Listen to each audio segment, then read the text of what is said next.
শোণিতপুৰ জিলাৰ চিৰাজুলিৰ যুৱকৰ বৃহৎ সাফল্য। শোণিতপুৰ জিলাৰ চিৰাজুলিৰ পৰা দৰঙৰ ৰৌতা থানা অন্তৰ্গত ধনচিৰিত ঈদ উপলক্ষে এখন খেল ধেমালি পতা হয়।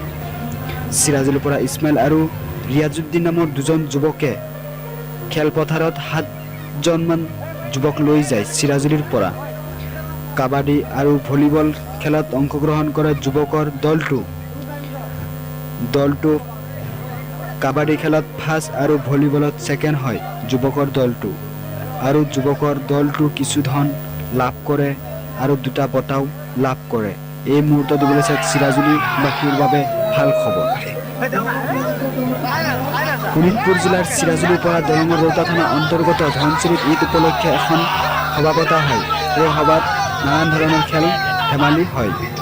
ইছমাইল আৰু ৰিয়াজুদ্দিন নামৰ দুজন যুৱকে চিৰাজুলিৰ পৰা 7জনমান যুৱকক লৈ যায় এই খেলপথাৰত।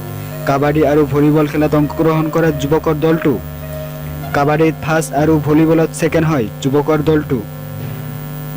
দলটো কিছু ধন লাভ কৰে, নগদ 2টা বঁটাও লাভ কৰে।